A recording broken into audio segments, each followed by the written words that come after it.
I think some of us are feeling like fish out of water in this economist and urban planning dominated workshop. So my presentation is rather disjointed, and I thought a lot about what I can do here, which is related to the question of employment and the city, which is not something I've really worked on in a direct way. So what I'm doing is actually presenting some rather vague ideas that have been going around in my head for a while since we had an urban program running at NIAS, and also linked to this program, which I'm going to come and talk about in a minute. This is not my main presentation, which is a research program we're running at NIAS called Provincial Globalization, where we are looking, focusing on really the so-called tier 2 cities and looking at the new kinds of linkages that are presumably transforming these spaces. So my intervention is really, is this thing okay, yeah. This sound? Is really a bit more conceptual than empirical at this point, because the work I'm doing in Andhra is just now beginning. I don't have anything very concrete that I can share with you. But about the question of urbanization and the economy and jobs, I just wanted to intervene in what seems to be the dominant narrative about urbanization, which we all know about, which we've heard over the last 2 days quite a bit, which is this idea of urbanization as crisis. I took off a bit from the McKinsey Global Institute report, which has been quoted quite a bit. And I think many of us are a bit, or quite a lot uncomfortable with the narratives which one sees in these reports. And why is it important? Because it's these ideas about what's happening with urbanization in India that seem to be driving policy to a large extent. And of course, we all know the story. It's about how the cities are growing so rapidly, and how do we provide infrastructure for all these people, as well as, of course, jobs. The answer is always about more investment. We've had enough discussion in the morning also about that. And within that kind of narrative, the working poor, the urban poor, are basically framed as another kind of problem to be solved. So whether it's the issue of housing or the issue of jobs, it's a problem that has to be addressed through the same kind of mechanisms. So I want to make some kind of basic points, which is nothing original to me. It's very much there in the urban studies literature. People in this room, especially Ananya Roy, have written about it a lot, but perhaps it bears bringing it back on the table that there are some basic conceptual and theoretical problems with how do we understand the city. One of the main issues we already talked about a lot yesterday, which is the rural-urban categorization. We had a lot of technical discussion about the problems of measuring rural and urban populations. But there's another series of concepts or categories that are used in the literature which really need to be and have been extensively critiqued and need to be even further challenged. For example, formal, informal. And now I'm going to come and talk a bit about different ways in which we understand migration. So my main proposal here in terms of developing a critique or intervening in the mainstream kind of way in which we understand the city is to ask how would the urban look if we were to look at cities not in terms of spaces or kind of concrete formations of certain types of economies and settlements, but in terms of mobilities and flows. And as spaces, and we all know this, of course, because we talk about urbanization and not only about urban space, that urbanization is a process which is always going on and is very much being driven by different types of connections, flows, and mobilities. And so for that reason, I want to first suggest that that migration, and I use the term mobility instead of migration for certain reasons, is an important lens through which we should begin to rethink about the urban and the city. Even though we know that, and we have talked about how rural to urban migration is not a major driver of urbanization in India, even then the various kinds of mobilities that connect cities to other spaces and other communities and places, I think are really central to understanding what is happening in the cities. So why is this important to me? First of all, going back to some of the discussion yesterday, is that we know that and even in this, what we just discussed in the morning, that there are certain various kinds of mobilities that are bringing people into the city and sometimes back out again, which are then linked to questions of housing, poverty, employment, et cetera, et cetera. And yet there are various kinds of flows, Professor Kundu can correct me, which I don't think are all well captured in the NSS data, other data sets. For example, circular migration is not well captured. Short-term flows of labor, what we just talked about, this booming construction industry, which is very much driven by people coming in for 6 months or 3 months of the year and going back out again. Those kinds of flows really, I don't think, are captured in the data and therefore not well addressed in policy initiatives. There's another kind of migration that I'm very interested in, which is very major in cities like Delhi or Mumbai, which is the kind of, I don't know what you would even call them, long-term temporary migrants, right? The people who are from UP and Bihar, who live in Bombay for years together, working as taxi drivers or as domestic help, et cetera, but who have their families back in their village, who send remittances home on a regular basis, go home once a year, and eventually usually retire back to their village. Now, I don't even know if we have data on this particular subset of migrants, but I think to understand those kinds of connections between the urban and the rural space and the way in which these kind of dispersed households operate also gives us a clue for understanding many of the other issues about the urban that have been discussed here. So I'm interested then in, can we then paint a different picture of how cities like Bangalore or Mumbai look if we look at it from the point of view of the different kinds of mobility or the cycling of people through the cities at different levels for different time periods to occupy different types of jobs or occupations, then how would the city begin to look? And therefore, how would the economy, how do we then describe economic change and the urban economy? And that is linked to, for me, in my mind, to the question of class and the way in which class structures have been very fundamentally, are being refashioned in the last 2 decades or so. So when we, again, looking at it from the perspective of mobility, we have our high-skilled, so-called high-skilled knowledge workers, IT workers, who are also highly mobile. They move between different cities and between India and outside. And we have these circulations of so-called low-skilled workers, informal sector workers, who are cycling at a different level. And I think both of these kinds of mobilities feed into the way in which the economy is getting restructured and therefore class. So for example, and I'm not trying to present any data on this, but in between these two kinds of class levels you could talk about is a growing lower middle class of people who are filling the kind of lower skilled service sector jobs that was just alluded to. Things like not only, I'm talking about a higher level, a lower level within IT, say BPO and these kind of lower skilled IT related jobs, but at an even lower level, service sector jobs like drivers, security guards, et cetera. Now here you have, again, a whole lot of mobility, I imagine, people coming from smaller towns into the cities to take up these jobs. But we really, I don't think, have a very good sense of what's happening with that. And this kind of mobility is really changing the kind of class formation that you see in cities like Bangalore. Now this links now to the question of formal and informal economies.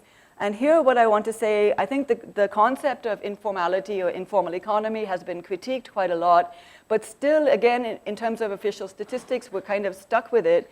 And why do we need to maybe go back and rethink and find other ways to describe the economy? First of all, obviously, if 80% of people are working in the informal sector, then why are they the kind of marked category against the unmarked category of the formal? But more important than that, I think in the literature, in the kind of mainstream economic literature that I've seen, it's often presented as a puzzle as to why, if India's economic growth is has been so rapid, why is also informal sector jobs growing? Why are not all these workers being absorbed into the organized sector? And of course, the literature on neoliberalism, et cetera, shows us clearly that there's nothing surprising about this. These processes are closely interlinked, but the question is, how are they interlinked? First of all, we know, of course, that with the demise of public sector organizations, a lot of workers have been pushed into informal work and so on. But more important to me and very significant, which has not been described at all in the literature, is the ways in which the corporate sector increasingly depends on informal sector labor. So we know that all the big companies depend on contract labor for everything except for their core jobs, right? And so we have these very extensive networks of labor supply for security guards, housekeeping people, gardeners, et cetera. And these are networks that don't just tap into the population. I'm thinking of, for example, of IT companies in Bangalore. They tap all the way into Orissa and places like that. And these are well-organized networks of contract labor. So I don't know what we gain by calling them informal, except that obviously these are workers who are completely outside of the labor laws and social safety nets for the most part. And they also then make up part of this kind of circulating labor force that I just talked about. So, informalization and mobilities are all interlinked things, which I think need to be mapped in a much more precise way than what we normally see in kind of standard economic literature.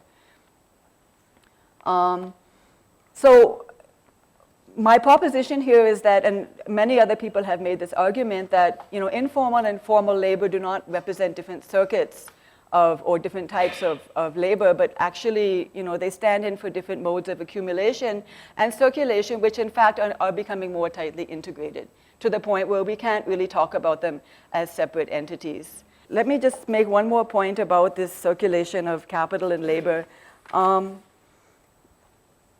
Okay, sorry, let me just then back up one second. When I'm talking about this mobility and the increasing, what you could call the increasing formalization of the informal sector, and conversely increasing formalization of the informal sector, I just wanted to mention one or two examples. One of them has to do with the national policy on urban street vendors and the law that's just about to be passed, where you see almost perhaps for the first time where the government is now trying to intervene and govern what is known as informal labor in a new kind of way. So this is, to me, is a really significant step, because we're talking here not just about providing social security and so on to informal sector workers, but we're talking about how the state now has to step in and intervene in informal labor precisely because it is so central to the way in which these economies are working. And that is just one example. And the other example had to do, I already mentioned the labor recruitment networks. I just mentioned one example that one of the PhD students at NIAS came up with.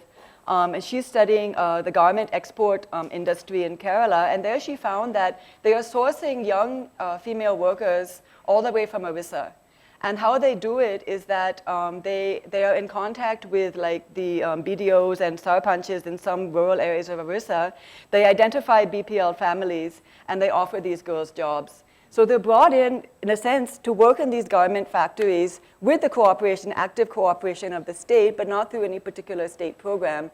And they are made to live in these hostels where they basically don't have any freedom to move around, okay? So it's almost as if we're reinventing indentured labor through some of these new labor recruitment networks with the active cooperation of the state. And yet I don't see enough being really talked about these kinds of linkages. So I want to shift gears here a bit and just talk about going back to the question of urbanization and some of the issues that were talked about yesterday and in the morning about real estate. This is a kind of delink from what I was just talking about, but I put this together last night just to give you some visuals of some of the things we've been talking about. This is from a recent field trip I did in February to coastal Andhra, where I'm planning to do some research. I haven't really started yet, and I didn't go there with the idea of looking at urban development, but now I think I really have to look at urban development in the tier 2 cities because the changes have been so immense. I visited this place after 30 years, and it's just fascinating to me how, so in my mind, the things I'm going to show you really show how many of these linkages are coming together in my mind in terms of understanding urban growth, linked to economic change, in turn linked to questions of employment, and especially a new kind of equation which is emerging, or a nexus, you could say, between state and capital. And particularly to me, also then bringing together this informal, formal business, because in these kinds of towns, this is just some, to give you a profile of this place. I'm looking at all the 4 or 5 districts of coastal Andhra and the key towns, which are like Vijayawada, Vizag, Kakinada, et cetera, which have experienced very rapid growth. But to me, what I'm trying to look at here in this region is how do you understand transformation in the whole regional economy in the context of liberalization, globalization, as well as the role in which various certain kinds of formations of regional capital, which have a very long historical presence in this region, is playing out. And here we see, it's very interesting to me that in places like Vizag, the same kind of urban development discourse that you see in Bangalore or Bombay is exactly the same kind of story, where we have cities trying to take advantage of JNUM funds, and we have new kinds of developments coming in. And I got sidetracked onto the question of IT development, because I went to this place which is north of Vizag. If any of you know this area, you drive up the beach road from Vizag to Bhimalipatnam. It used to be a stretch of empty road with these hills, right? And below you is the ocean. All along this place, I discovered these IT buildings, right? And I had no idea this had happened, so I had to go there and find out what's going on. This is an IT SEZ. Okay, there's a long story behind this, but the government basically provided the land. It was government land, invited companies to come in, and the deal was that we give the land, you put up the building, you start a company, and for every acre we give you, you have to show that you've employed 100 people. So this is employment, this is high-skilled employment, and this is a region where you would imagine companies would really do well when we talk about shifting IT to the tier 2 cities, because this is a major source of IT workers from all the colleges in this region. So labor is there, capital is there, land is there, everything is there. But what has happened, only 20% of these units are functioning. Huge real estate projects have come up, fancy IT buildings have come up, and they're mostly empty. You don't find anyone roaming around here. I interviewed the owners of 2 businesses here and tried to find out what was going on.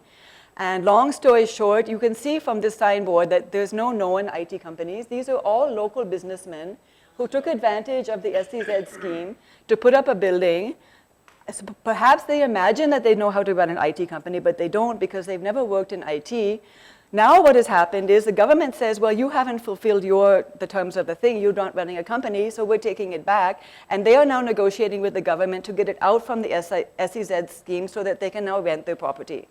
So talk about land grab. This is, a kind of classic land grab.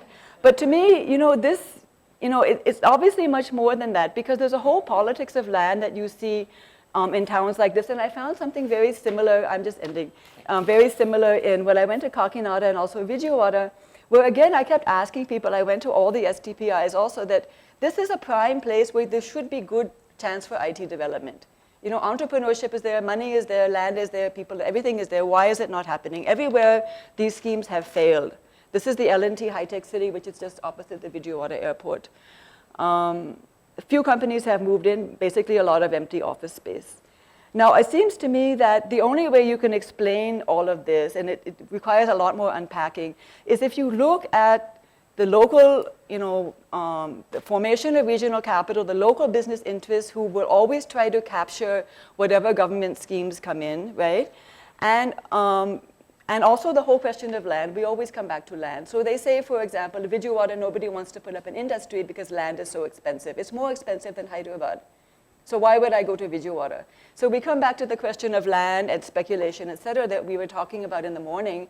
But I think what we need to do is not talk about it in a kind of abstract way that this is how these markets work, but very specifically in the context of, say, the coastal Andhra economy, where agricultural land has always been very expensive. It's always been a prime, okay, I'm done, a prime, site of investment. And where now agricultural land is becoming heavily financialized precisely because of urbanization. So now the whole game is about converting it into urban property, right? So there's a lot to be done in these markets, but my only point here is that the property market in these tier 2 cities is really different, I would imagine, in terms of the players and how they operate compared to, say, a Bangalore or Bombay, and that we need to do a lot more work to figure this out. These are just some visuals I wanted to show. This is Kakinada, SEZ. A lot of empty land. All around you can see paddy fields, agricultural land, and just some photos. Yesterday we were talking about consumption, right? These are, again, tier 2 cities, the new housing styles, the huge new consumer culture. This is only in the last 4 or 5 years you see this popping up in Vijayawada. And I kept asking people, where's the money? Who's buying? Talk about gold, right? It's not gold anymore. It's gold, branded gold, right? This is very important. Gold, gold, gold, knockoff shops, most favorite chicken restaurant, and Skoda. If you drive to the airport in Vijayawada, every single car dealership you can imagine is there along that highway. Who's buying? Okay? People are telling me it's the rural rich. Now, we were talking about this thing about rural economy. I don't know if we have any data on this, how to find out, but they are selling, you know? And this is, I'll just leave you with this photograph. Urban planners can tell me what this means. This is a paddy field. This is a new building. The boundary wall has come. There's not an inch of space between the paddy field and the boundary wall. How does that work? I don't know, because it's a flooded field, you know? But this is exactly the kind of, when we talk about urban periphery in these towns, it's this kind of, you know, creeping encroachment into the agricultural land where, in fact, there's no kind of control over these conversions. I'm sorry, I took a lot of time.